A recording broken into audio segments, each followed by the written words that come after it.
Seperti yang udah kita ketahui, PDKT-in gebetan sebenarnya bukanlah proses yang mudah gitu ya. Bisa jadi sulit, butuh keberanian ekstra buat mulai percakapan sama gebetan. Ya ini buat banyak banget orang pasti jadi kendala lah gitu ya. Tapi kadang-kadang keberanian buat mulai obrolan itu rasanya sia-sia aja gitu. Ya gimana enggak? Kadang chat yang udah kita pikirin susah payah tiba-tiba nggak dibales sama gebetan. Padahal dia kelihatan online tuh di WA atau kelihatan aktif di sosmed gitu. Nah kalau lo ngalamin itu mungkin lo sedang di ghosting nih sama gebetan. Nah udah pernah denger belum istilah ghosting? Nah gimana sih caranya menanggapi ghosting sama gebetan ini? Apakah harus tetap dikejar? Atau itu tandanya buat mundur perlahan? Well, kalau lo penasaran gimana caranya, lo simak terus video ini. Lo tonton video ini sampai habis dan jangan lupa subscribe ke channel 1% supaya lo gak ketinggalan video-video lainnya dari 1%, oke? Pertama-tama, apa itu ghosting? Kalau kita pernah berkomunikasi dengan seseorang tapi kemudian dihentikan sepihak, jadi kayak orangnya tuh tiba-tiba ngilang gitu, tanpa penjelasan, ini berarti kita mengalami suatu fenomena yang dinamakan ghosting. Sama kayak istilahnya ya ghosting, jadi kayak tiba-tiba jadi hantu aja gitu gebetan kita. Perkembangan teknologi emang memudahkan kita buat memulai hubungan baru, tapi ya di sisi lain, itu juga membuat kita lebih mudah untuk mengakhiri sebuah hubungan. Terdapat dua jenis ghosting berdasarkan jangka waktu berlangsungnya. Jadi ada dua nih ghosting itu. Pertama ada sudden ghosting atau ghosting yang tiba-tiba gitu, tiba-tiba ngilang aja gitu kan. Ada yang kedua adalah gradual ghosting, yaitu dilakukan dengan kayak ya ngilangnya tuh perlahan gitu. Jadi intensitas dan komunikasinya tuh dihilangkannya perlahan-lahan. Nah meskipun gradual ghosting ini efeknya nggak separah dari sudden ghosting karena tanda-tandanya tuh lebih kelihatan. Jadi kayak lo udah bisa ngeliat bahwa oh ini orang bakal ngilang gitu. Tapi tetap aja ini bisa bikin kita sakit hati gitu kan. Perasaan sakit hati ini bisa dijelasin sama Zeigarnik Effect. Nah ini gue nggak tahu ya spellingnya udah bener apa belum. Sorry banget kalau salah ya.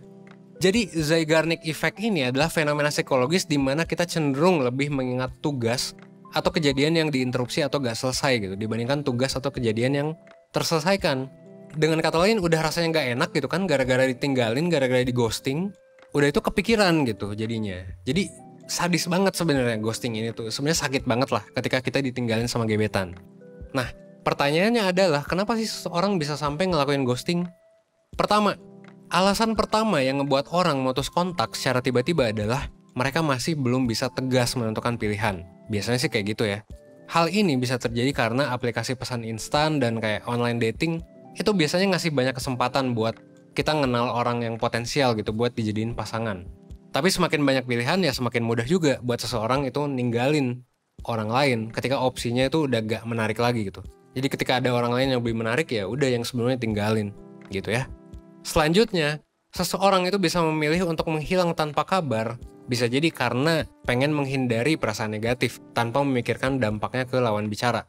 Jadi kayak perasaan negatif ini macam-macam bentuknya, bisa marah, frustasi, malu, atau bahkan perasaan ilfeel gitu. Perasaan ini bisa muncul kalau tingkah laku dari lawan bicaranya udah gak sesuai dengan ekspektasi mereka, atau melewati batasan hubungan yang mereka miliki, ya istilahnya ilfeel lah. Jadi ketika orang udah ilfeel, biasanya mereka akan nge-ghosting gitu. Misalnya lawan bicaranya tiba-tiba minta pap gitu atau mirim foto selfie padahal baru kenal 3 hari. Dan foto selfie-nya pun yang foto telanjang gitu yang diminta gitu. Itu kan mungkin bikin orang jadi ilfeel gitu.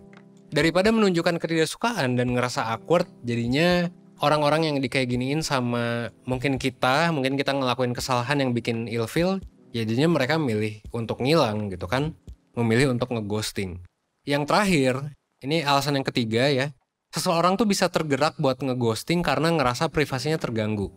Ya batasan privasi tuh beda-beda gitu. Ada orang yang ngerasa privasinya terganggu kalau orang itu pengen tahu informasi pribadi kayak background keluarga, riwayat hubungan, dan lain sebagainya gitu. Bahkan bisa jadi dicari tahu tanpa sepengetahuannya. Bisa jadi kayak gitulah. Jadi kalau seseorang mengalami hal itu bisa jadi ia merasa lebih nyaman dengan menghentikan hubungannya gitu dibandingkan kayak ngomong bahwa dia nggak nyaman, jadi lebih baik ya udah di stop aja gitu hubungan. Nah jadi setiap ghosting sebenarnya punya alasan tersendiri. Tadi kayak cuman beberapa alasan aja yang sering terjadi, tapi ya tindakan mereka bisa dibilang bikin kita sakit hati kan gitu. Terus apa dong yang harus dilakukan kalau kita mengalami ghosting? Well, ketika mengalami ghosting, perasaan kita kan bisa jadi campur aduk, sedih iya, marah iya gitu, malu juga mungkin iya. Tapi seringnya kita mungkin bingung harus ngapain. Kadang ada keinginan buat cerita ke orang lain gitu, tapi ya malu juga gitu. Belum lagi takut dijudge. Nah tapi sebenarnya ya, hal itu nggak bakal kejadian gitu. Kayak kita bingung atau gimana kalau misalnya lo cerita ke orang yang tepat. Maksudnya orang yang tepat gimana? Ya jadi sebenarnya cerita itu bisa meringankan perasaan kita kan. Bisa juga bikin kita jadi mengetahui lah saran-saran yang objektif. Kita juga bisa dapat kayak permasalahan kita dengan lebih objektif dengan kita cerita sama orang lain gitu. Nah, biasanya orang tuh cerita sama ya keluarga, sama temen, sama sahabat gitu. Tapi kadang ada juga orang di antara kita yang kayak nggak tahu mau cerita ke siapa. Nah, kalau misalnya lo bingung mau cerita ke siapa, lo sebenarnya bisa aja curhat ke mentor-mentor yang bisa mengatasi masalah lo dari 1%. 1% menyediakan layanan mentoring. Mentoring 1% adalah program konsultasi online one-on-one bersama mentor 1% buat nyelesain perasaan-perasaan negatif akibat suatu permasalahan gitu. Beserta nentuin step-step atau langkah-langkah yang diperlukan buat nyelesain masalah itu sendiri. Jadi buat tiap masalah ada mentor nih yang ahli dalam menangani. Jadi kalau masalah overthinking, ada nih mentor yang menangani masalah itu. Masalah romance, ada juga yang menangani masalah itu. Kalau misalnya lo tertarik buat ikutan, buat cerita gitu ya sama mentor, buat dapet solusi, ya silahkan klik link di description box di bawah ini. Karena selain lo dapet solusi juga, lo dapet saran, lo bisa cerita, lo juga bakalan dapet satu psikotes, lo juga bakalan dapet worksheet, tugas gitu untuk ngebantu lo juga untuk menangani masalah-masalah lo dan lain sebagainya gitu ya. Nah, selain ikut mentoring, selain cerita, ada juga hal-hal yang bisa lo lakuin buat menghadapi ghosting. Yang pertama, lo sebenarnya ya pertama kali harus menerima gitu bahwa ghosting itu sakit gitu. Dan lo harus menerima perasaan lo. Jadi wajar buat ngerasa sedih, wajar buat ngerasa marah, malu gitu.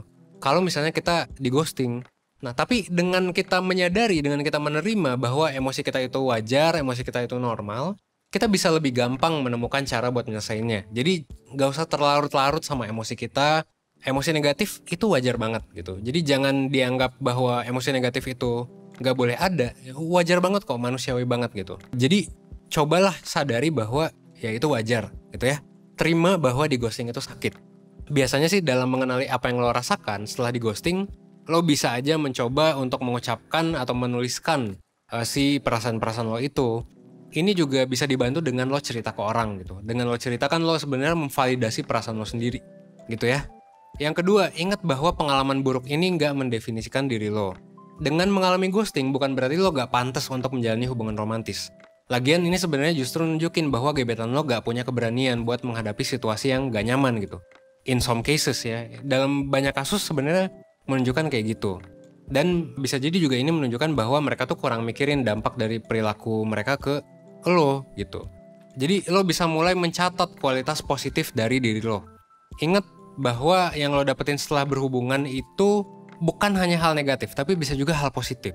Misalnya lo bisa nulis gini, gue bisa menerima kekalahan dengan baik, atau gue orangnya pemaaf, dan lain sebagainya gitu. Kalau bingung lo mau nulis apa, lo juga bisa tanya sama orang-orang terdekat lo gitu. Kalau udah ngerasa lebih baik dan bisa memulai hubungan baru lagi, hal yang udah lo list tadi bisa jadi ya jadiin sebagai alasan gitu kenapa orang tuh harus dating sama lo gitu ya. Yang ketiga, tahan diri lo buat gak ngontak gebetan lagi. Lo sebenarnya kan nggak tahu gimana orang itu bakal ngerespon apa. Apakah lo akan dapat kejelasan atau kejujuran atau apapun itu. Mungkin aja kan lo malah makin luka gitu. Setelah di ghosting terus lo nyoba-nyoba ngontak, lo malah makin ngejar gitu kan. Kalau rasanya udah gak tertahankan banget, sebenarnya coba kasih tahu aja ke dia bahwa ya tingkah lakunya tuh menyakitkan gitu. Dengan gitu lo bisa ngerasa lega dan ya udah lo bisa akhiri hubungannya. Karena kayak kalau misalnya lo terus ngejar-ngejar kan ya apa gunanya juga gitu kalau dia udah ngeghosting gitu kan. Yang keempat, lo bisa fokus melakukan hal-hal yang membuat diri lo happy gitu.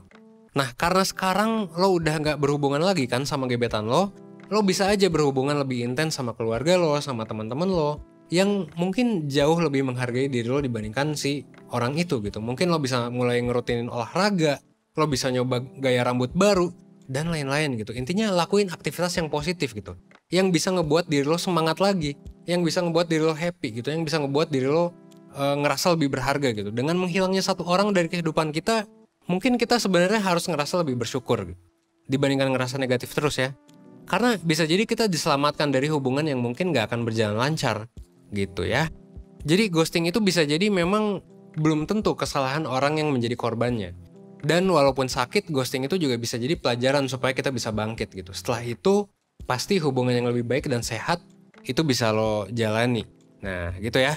Sekian dari video kali ini. Kalau lo ngerasa video ini berguna buat menghadapi sakit abis di ghosting, jangan lupa buat like dan subscribe. Dan kalau lo butuh bantuan, sebenarnya lo bisa ikut mentoring 1% ya. Kayak yang tadi gue jelasin, lo bakalan bisa diskusi sama mentor, lo bakalan bisa dapat psikotes, dapat tugas berupa worksheet, dan banyak keuntungan lainnya gitu.